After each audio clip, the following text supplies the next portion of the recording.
I chose to come to the water about 200 meters from my house. I'm a settler to this land. The stories of my ancestors got lost crossing the Atlantic. This is the shore of Lake Simcoe. I grew up a little north from here, where the lakes are smaller, tea-colored, and surrounded by trees and rocky shores. But Lake Simcoe is different. It is vast and flat, and the water is more of a blue aqua color. It reminds me of my time in Kingston, sitting on the shores of Lake Ontario beneath willow trees. There's a willow tree beside me, and it slightly leans towards the water, with their large and gnarly trunk and draping leaves that hang so daintily, like a wedding veil that sways in the wind with motion and wisdom. Not often have I consciously questioned what land means. However, beyond this conscious contemplation of what land means, I know there's a knowing, a connection that lingers in the ethereal, known without knowing, communicating beyond words in a special place that guides like animal instincts. How do I occupy the space? How do I use it? How does my presence change it? Has someone else stood in the same spot or walked the same path, but long ago? Who will stand here in years from now? How will this land change? The history of this land is complicated and rich with intersecting, overlapping, dominating, and diverging stories. Stories inhabit this land, and every inhabitant of this space holds a portion, a unique perspective, a complementary story. Possibly only the land, in its totality, knows the whole truth, the whole story. And imagine what it could tell us. I don't think the land forgets, but holds the memories of each breath breathed here, each step taken here, and the species that have called it home, and all the crossing paths, what has been taken from the land and what the land has shared. How do I relate to this land? What separates or connects me here? What is its history? What is its future? Who owns the land, and who gets to decide how it's used? This is the shore of Lake Simcoe in the southeast of Orillia, located near the historic site of the Michigan Fish Weirs. It is the traditional land of the Huron-Wendat people and later inhabited and cared for by the Anishinaabe, specifically the Chippewa. Before being named Lake Simcoe by the British officer John Graves Simcoe, it is said that Lake Simcoe was called Uinterink, or Beautiful Water, by the Huron-Wendat people. This name makes more sense to me.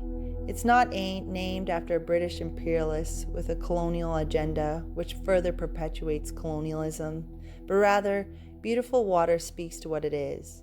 It acknowledges what it provides and how it makes us feel, and in this respect, it sees the water as an actor that has influence on our lives and is alive.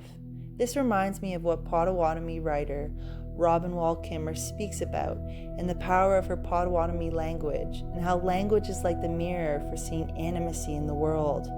The water is beautiful.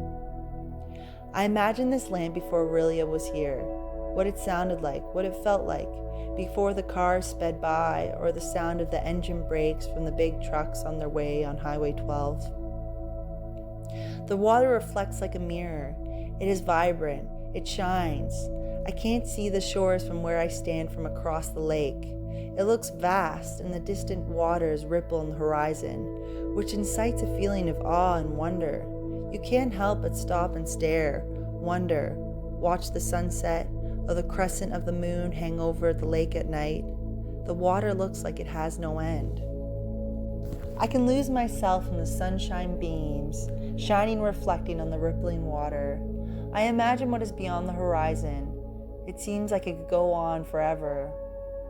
While I stand underneath a willow tree, swaying its leaf in the cold breeze, blowing on my face, whispering in my ear, an innermost message that lingers in the ether, a remembering, unspoken memories, connections like constellations, a brief moment of recognition beyond conscious recollection, and then it is gone.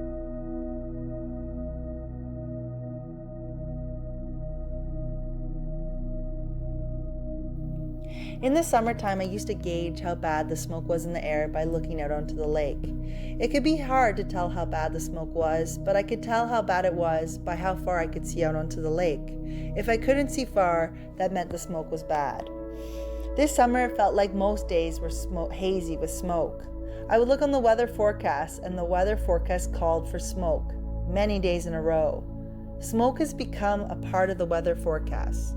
I don't ever remember this in the past. This reminds me of Derek Jensen's essay Against Forgetting and Declining Baselines. Are smoky skies now a part of the forecast? Are the skies only going to get worse every summer and into the spring and maybe the fall? Like Jensen, I'm horrified that the skies in the summer are going to continue to be smoky. I remember when the skies weren't polluted by smoke. I remember when the summers weren't unbearably hot and humid. I remember.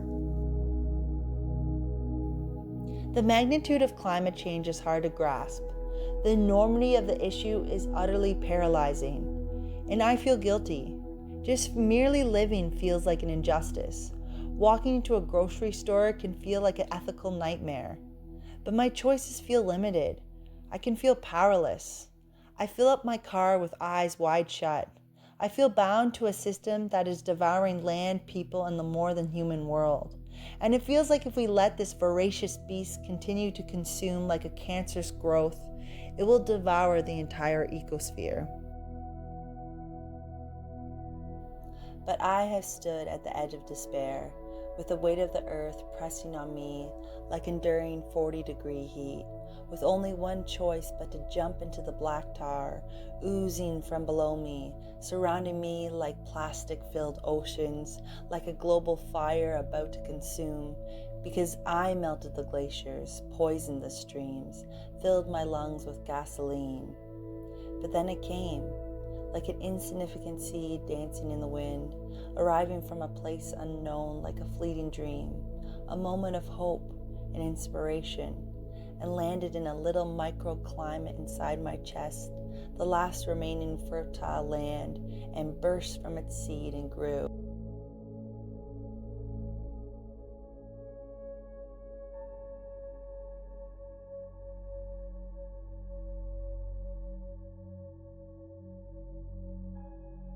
Collectively, we have the power to create a different story, a counter-narrative. Social movements are popping up like symptoms of a greater ailment. Paul Hawkins calls this the Earth's immune response. The land and the people are speaking up against injustice. Right now, more than ever, we need creatives, innovators, solutionaries, and visionary leaders. Education plays a vital role in this, but we need education beyond four brick walls. Like the biosphere, we need diversity. We need webs of connections. Monoculture education creates detached, segmented, and passive learners. But what we need is interconnected, interdependent, active citizenship that sees democracy as a process, a continuous process of social improvement, where every voice matters. Right now, few are dominating the narrative, but we are dreaming bigger. We are many, they are few. Looking out onto the water, I feel small, maybe even insignificant, like my actions against climate change. But when I look around me and see all the life in the land and all the stories interweaving, I feel part of something, connected. It is embodied knowing and awareness.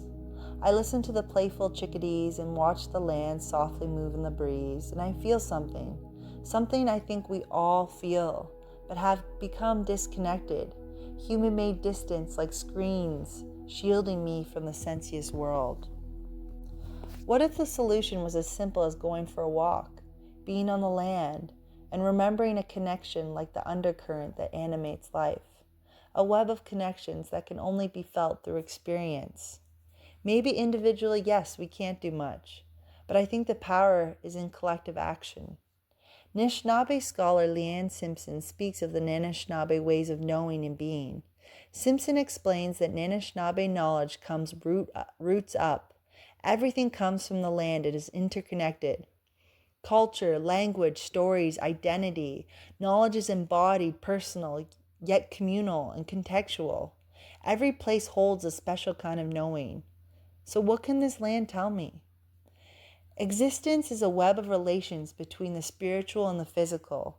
The health of the earth depends on these relations, on our interconnectedness, and the gift of reciprocity. While I stand here, I wonder if I'm wasting time. Is there something that needs to get done, something that needs to be doing, time that needs to be spent? The light turns green and a car rushes by. I can hear the school bells ring in the distance while I stand here in my reflections and think about where I go next.